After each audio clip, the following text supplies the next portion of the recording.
Cool. So, overview. What we kind of want to do here is address the issue, and I think Rebekah actually said it pretty well, which is, we as a company, we're embarking on this outbound only model. We think that's going to be incredibly effective at improving the diversity of our team. However, in technical recruiting, we are what I would call downstream. We can talk about that term in a moment from some pretty severe filters on diversity. So one of them being the university program. And we don't require that you have a 4-year degree here or a comp sci degree. I don't have a 4-year degree in comp sci, so that if that doesn't tell you it's okay, I don't know what will. But a lot of people do. And, for instance, gender diversity is very slanted in comp sci programs. I think it's 25% of comp sci undergrads are female. And then the moment they get to industry, that drops to 19%. So that's kind of our initial conditions, right? So that's one problem. The other problem is that if we get really good at technical recruiting and we're pulling experienced people from within the industry, but other companies in our direction, we're not actually sort of like, if the cynical way to look at it would be it's sort of a zero-sum game. We're not actually improving the diversity of the industry. We're just sort of stealing from other companies, right? And that would mean, again, cynical interpretation, we're not actually creating any net new opportunity for people, right? If that is true. And I know that's definitely, that's an extreme sort of a hyperbolic way to look at it, but hopefully that's illustrative of why I think it's important to look upstream. And so another aspect of this is that it may not be measurable, unlike a lot of other things that we do. It may not actually, even if we're successful, it may not actually directly benefit GitLab. But when I look at our diversity value and everything we have been doing and what that value means, to me, it kind of created what, going back to my philosophy education, there's a philosopher named Immanuel Kant. He wrote about what we call a categorical imperative. It kind of created this categorical imperative to do this even if it doesn't benefit us. And so the idea is, in the current climate, operating expense, meaning money, is really precious. But what we've got is this incredible reservoir of knowledge and talent, and we can give that to other people that haven't had those opportunities. And so the idea would be to find underrepresented groups, find a way to teach them. That may include, and I think there was a short Slack conversation about this, if we can find a program that already has curriculum and already has students and we just plug into that, that's a great small iteration that could be incredibly impactful. If we can't find that, then we've got to do more work and figure out, well, maybe design our own curriculum, or maybe find a way to find people wherever they're at. That would be the max effort version of the largest iteration. So that's something we got to figure out here. And the other element of this is that if we're really, really interested in getting to some of the people that have been dramatically deprived of opportunity, we cannot even assume that they've got what I would call the infrastructure to do remote learning, meaning they may not have access to a high bandwidth internet connection. They may not have access to a computer that they can use. And is there a way we could address that? For instance, it could be places in Africa, for all I know, it might be places in my own country. But maybe there's some sort of a donation program, whether it's money or equipment or something like that, where we could optionally sort of address that issue if we can characterize it and if we could do something constructive in that regard. So that's the initial idea, but all of this is up for change as we go through that. These are all outputs, not inputs to this thing. So there may be other things we could do. Everything I said is up to change. Everybody can contribute. But that was sort of the initial impetus of this. Any thoughts or questions about that? A quick question as a clarifying point. Is the objective to choose one thing and commit to that? Or like you mentioned, maybe do some teaching or create a curriculum and potentially sponsor, maybe another institution sponsor equipment? Is it a multi kind of like faceted initiative, or single focus for the first iteration? Yeah, I would say we should try to do two things in parallel. I don't know if the infrastructure problem is going to be solvable. So I like to say, like, they're on two paths. I think the teaching one, if I had to guess right now, we should definitely do the teaching one, and maybe we could figure out something on the infrastructure one. For all I know, 6 weeks from now, we'll learn that it's the opposite or something like that. You know what I mean? But I think we should pursue both, just knowing that the infrastructure one is, I think, probably more ambitious to solve in a meaningful way. Do we want to focus on a particular, not diversity dimension, but as we talk about age? So are we wanting to reach out to STEM and, see that return of investment, of course, a few years from now? Or do we want to reach out to universities where students have graduated? Or are we thinking about reaching out to areas where people are pivoting in their careers because of the economy and what's going on globally, or where they may have not otherwise felt like they had an opportunity that they now can take one in the tech industry? That said, just wanted to know, like, what return of investment on the people are we looking to have, so we know kind of where to target our efforts. Yeah, I think that's a really good question, Candace. And I think the way one way to look at it would be, a couple of quarters ago, we did a very similar working group, but for a different initiative. We started an internship program. We've got interns now, and that program is wrapping up. And the program has been successful enough, even though it's not done, to say, yeah, this worked, and we're going to do it again. Like, we're going to formalize that program. This thing we could look at it as kind of a lead into that. Like, maybe think about people that could turn into an intern or something like that. But I'm also not opposed to saying they might be much further off of that. I mean, if we determine that there's a way for us to, like, teach villages in Africa or something like that, but it just wouldn't be credible to us that they might turn into an intern or an intermediate software engineer in a time frame that benefits the company, I still say we should go ahead with that, because I think that would be in the spirit of what we're sort of doing. So that's my initial thoughts, but I'm open to ideas and about how to target, whether it's geography or the different dimensions of diversity or the stage of life someone's at. But in the internship program, we kind of just boxed it into anyone new to tech. And so we're open to someone 60 years old. It's just maybe, I've heard stories about coal miners in Kentucky where they're shutting down the coal mines. And because they're so technical, they're teaching them to code and they're becoming software engineers. Like, so we should be open to, I think, all dimensions is the way I would think of it. You just said something powerful, and I was thinking about our Git tool as an example. So on our call this morning, I called out Darva for her conversations with Morehouse as an example.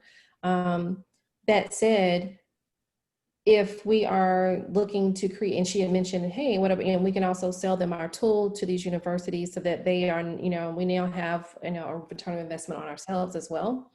It's a two-way street. That said, if we create a program, something simple that we can reach out to certain groups, and I think I thought I mentioned it, might have mentioned this before, to the community group, but where it's very specific of something that we train people on for GitLab. And that way we have people already working on this. So I don't know what that would look like, but I was just thinking of something that might be easier to get traction on now, where it might not cost us anything. But at the same time, people have the opportunity to get the training, as well. Yeah, and some people have asked a good question in Slack too. Is like, hey, is this just training people to be software engineers, or might there be a design or a support dimension too? And I would say, at least at this stage, like all of the above. And so it may include programming, but not be limited to it. There may be a learn how to use GitLab element to it. I think we'll learn that quickly once we can start talking to candidates, talking to potential partners about what's useful, what do people need, and that's probably the best way I could think to, like, we'll have to limit this somehow.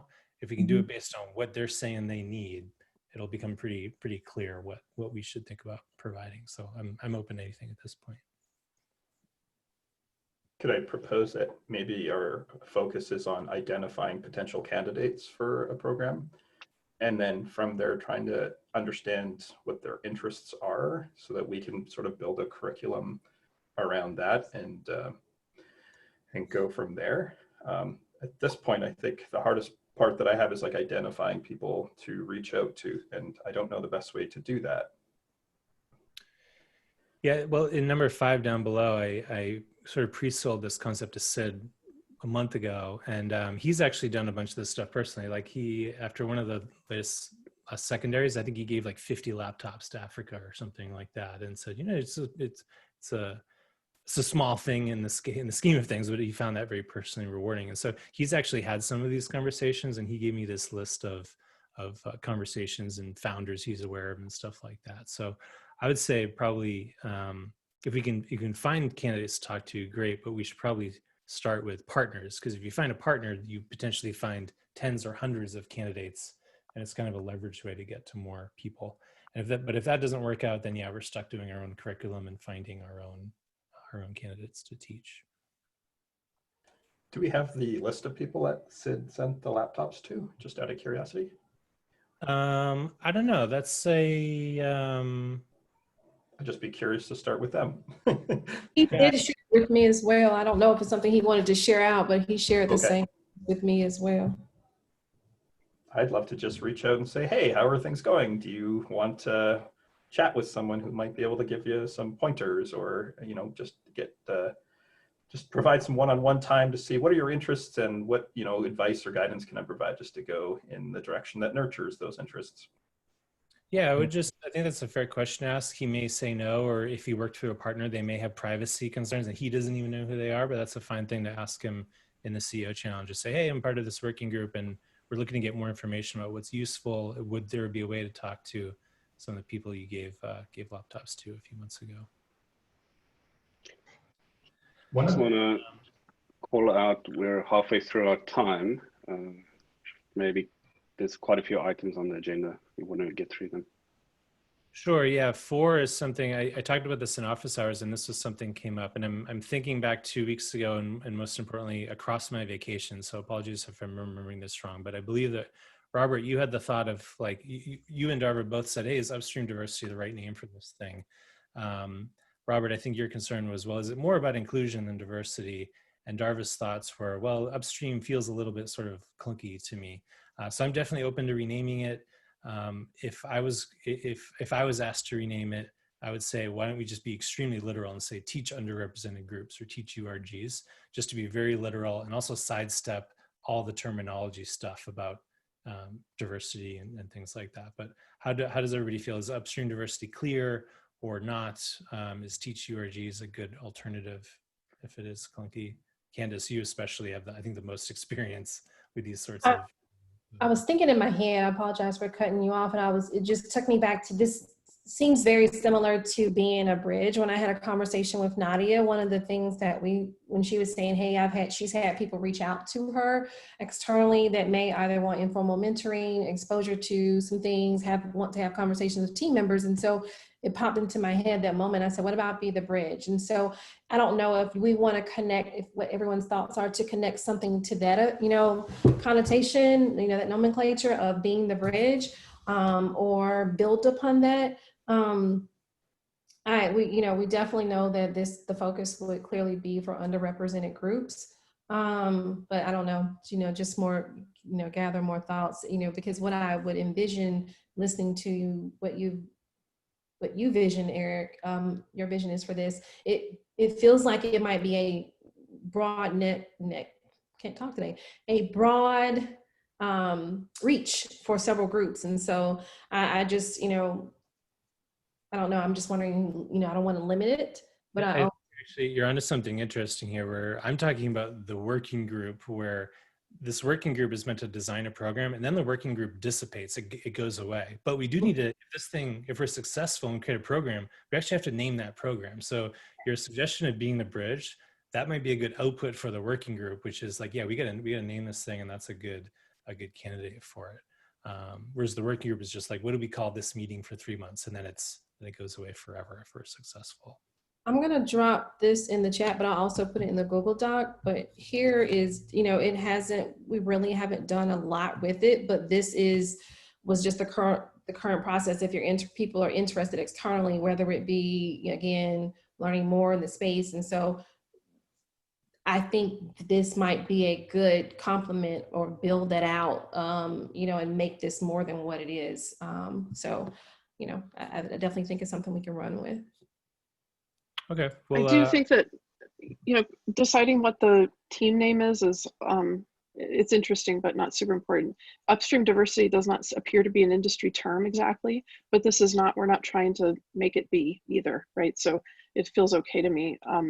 I knew what it meant immediately somehow, so I wasn't confused about it at all. What was the other thing I was thinking? It's okay, it'll come back to me. Okay, well, let's do that. Everything starts with an MR. If someone feels strongly we need to rename this, do an MR, change the working group, change the Slack channel. My suggestion would be teach URGs, but I'm open to other suggestions as well. And we'll spend more time on the output of this thing, which is the actual program that would live on, and maybe be the bridge program or something like that. So Eric, it was actually the teach word. I find the teach word really problematic, and I wouldn't want to have that in there at all. Yeah, it is. That was the thing that slipped my mind.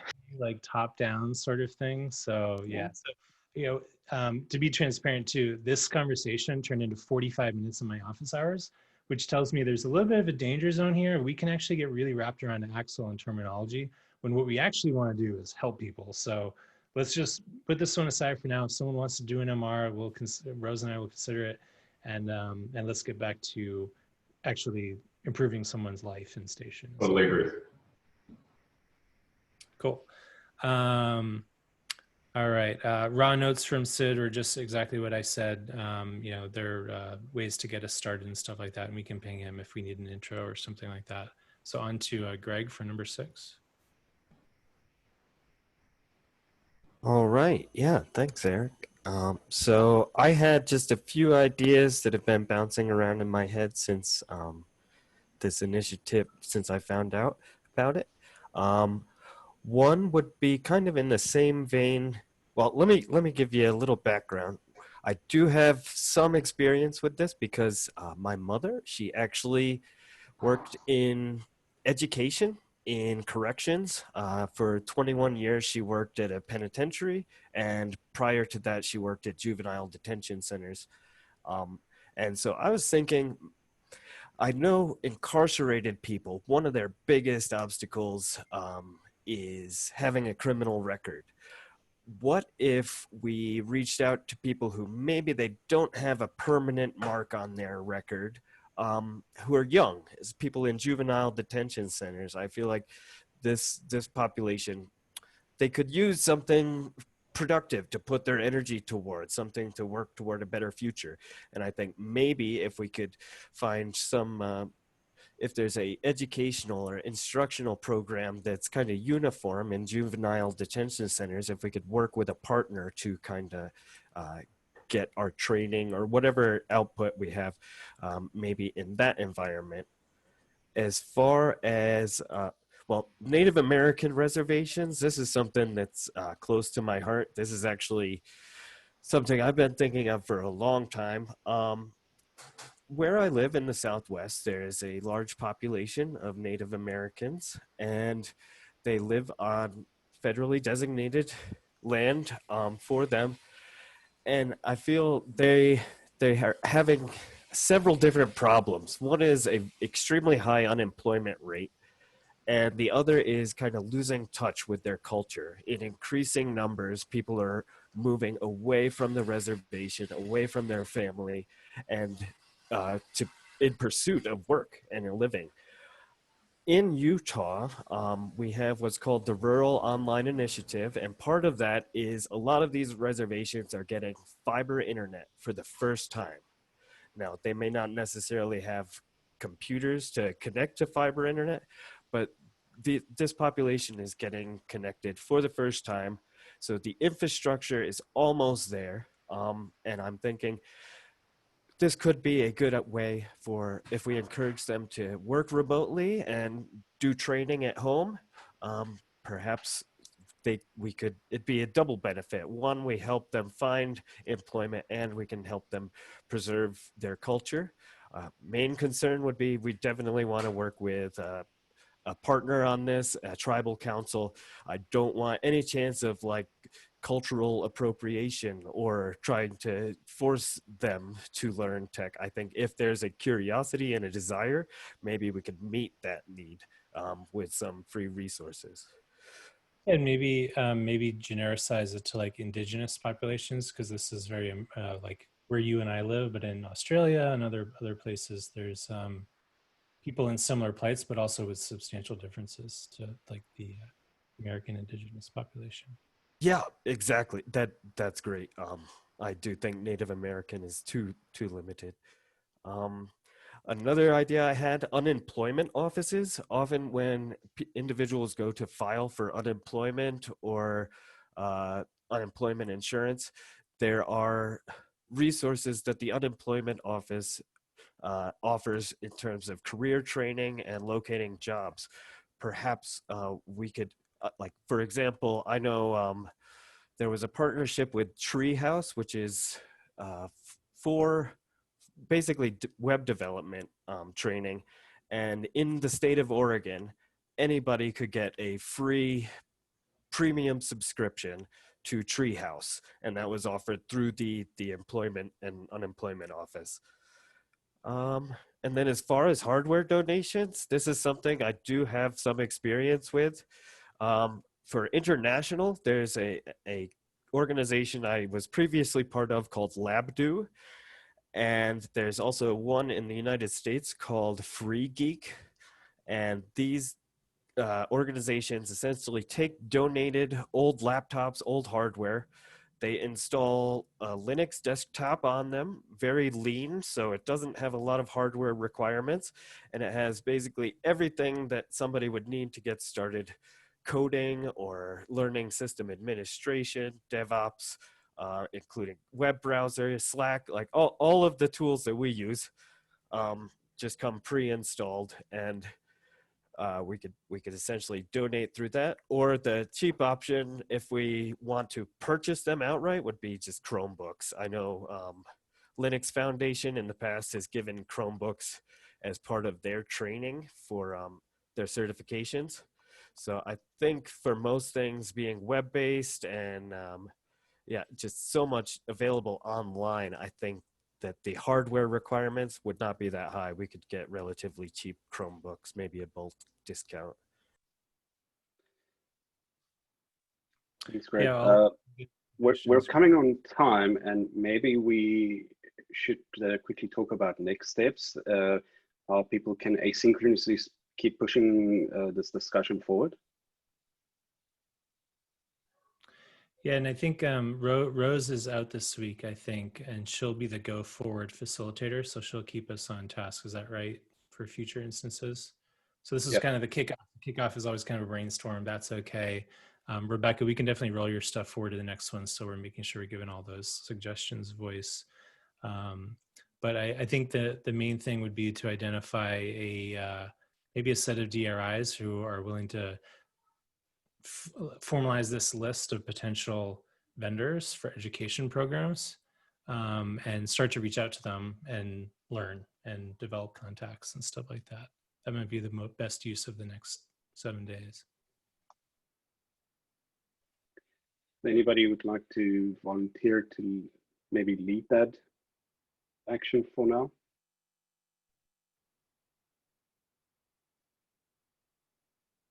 What are we looking for? An issue, a Google Doc? Very likely an issue Okay. and starting to formalize the list of education vendors, and then maybe delegate to some of the working group members to, who would contact you to start reaching out, find information about their program, what needs they might have, and all opportunities to collaborate with them.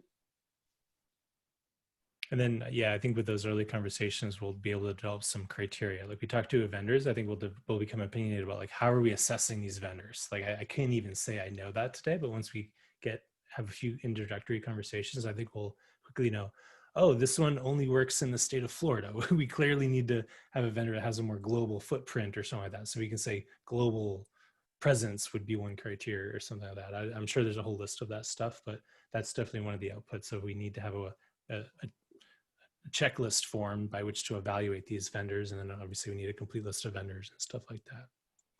Does anybody think that the people team or some other group already has some kind of a model that we could use here? I can't imagine that. Yeah, go ahead, Candace. Yeah, I was going to say I've been working with another group. I was literally looking in my Slack. There is a spreadsheet where they were asking just for some general conversations that I might have had or Betsy might have had, who's our talent brand, with other companies for partnerships and things like that. So Rebekah, if you're going to be leading that, I can get that link over to you just to see, since there already is a spreadsheet in existence. So we won't be doing the same work. Yeah, I'm just aware there's so many other similar things going on, like with recruiting, but yeah, I guess I'm okay with I wanted to make sure there was some structure in place. I don't want to like go at, like rogue here. So yeah, if there's something to start with and without duplicating effort, that's really important as well for us here. So yeah, let's connect. Candace, thank you. Something, Rebekah, to consider for the issue where we collect vendors. Under a normal vendor process, we actually make that a confidential issue, because usually there's a contract at stake, or they look at it and say, hey, I'm being compared to so-and-so, whatever. So a relatively rare case in which we may not want to be transparent outside the company with the evaluation process and stuff, unfortunately.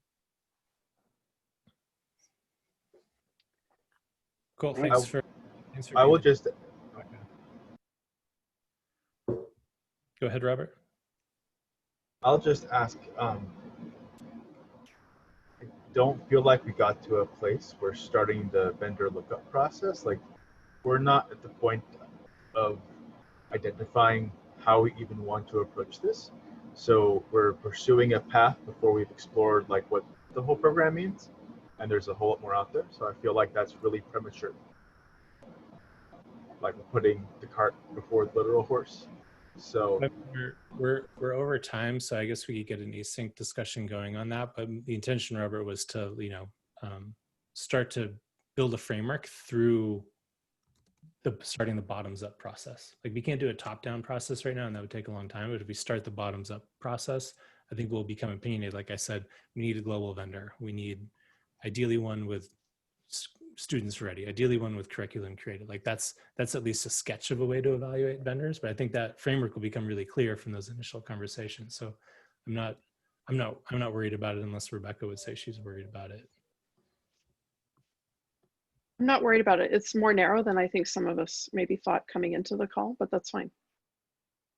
Sorry, everyone, have to drop. Thanks, Rebekah. I'll be in touch. Thanks for bringing this forward, Eric. I'm looking forward to working with everyone.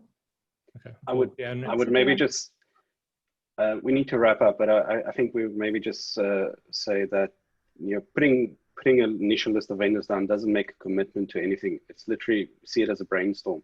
And if people are more comfortable just doing it in a Google Doc to make it more informal as a brainstorm, then maybe do that. But don't wait another week before you do something. Your working group times pass very quickly, and if there's no action for another week, that's a whole week wasted. Cool. Yeah, well, right. Well said, John. Thank you, everybody. Thank you all. Bye-bye.